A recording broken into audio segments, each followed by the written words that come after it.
Picture this. You're sitting around a fire. It's dark, it's cold, and everyone is quiet. Earlier that day, someone stole food. Again, everyone knows who did it.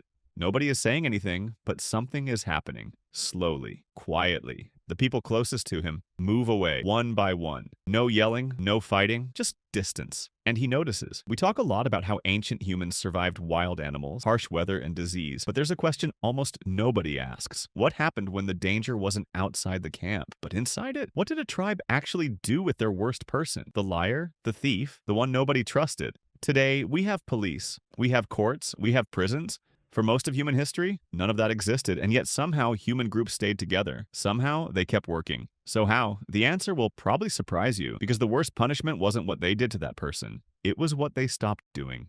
To understand this, you have to understand something important. Ancient humans couldn't survive alone. Not really. A broken leg could mean you never hunted again. An infected cut could kill you in days. One bad winter could wipe out your food supply. These weren't just problems. These were death sentences, unless you had help, and most tribes were small. We're talking maybe 30 or 40 people. That's it. That was your whole world. Everybody knew each other. Everybody watched each other. There were no strangers, no second chances, no fresh starts. If you were generous, people remembered. If you worked hard, people remembered. And if you lied, cheated, or stole, people remembered that too. Your reputation followed you every single day of your life. Here's something that surprises a lot of people. Many ancient tribes had no leaders, no chief, no judge, no one in charge. And yet, they cooperated. Things got done. Rules were followed. Conflicts got resolved. How? Two words: reputation and gossip. Now, gossip sounds like a small, petty thing, but in a tribe of 40 people, information is everything. Who can you trust? Who pulled their weight today? Who took more than they gave? That information spread fast.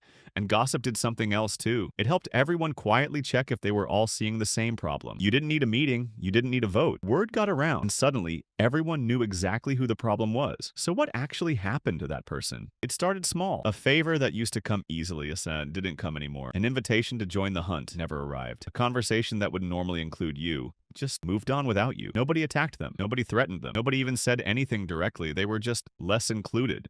Day by day, meal by meal, fire by fire. Scientists have a name for this. It's called social exclusion. And here's what makes it fascinating. Modern research has found that being rejected, truly left out, activates the same parts of the brain as physical pain. Your brain doesn't fully separate "nobody wants me around" from "I am in danger." For ancient humans, that reaction made complete sense.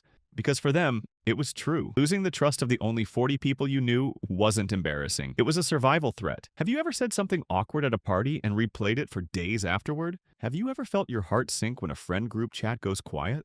That reaction, that horrible, disproportionate feeling, is ancient. Some researchers believe emotions like shame and embarrassment aren't accidents. They're warning systems. Pain stops you from touching fire. Shame stops you from doing things that might get you excluded from the group. Your brain still runs that old software. 30,000 years later, it still treats rejection like a threat, because for a very long time, it was. Here's the part that surprises people most.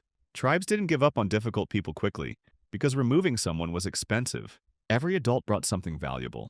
Hunters, gatherers, elders with years of knowledge. Losing a person meant losing everything they knew. So before giving up, groups usually tried to fix things. Some tribes were actually known for something unusual, cutting successful hunters down to size. A man comes back with a huge animal, enough to feed everyone for days. And instead of praise, the tribe teases him, laughs, says the catch wasn't very impressive. That sounds mean. But the goal wasn't to hurt him.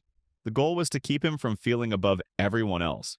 Because cooperation only works when nobody thinks they're better than the group. But what about people who didn't change? The ones who kept stealing, who kept causing problems, who made life genuinely dangerous for others?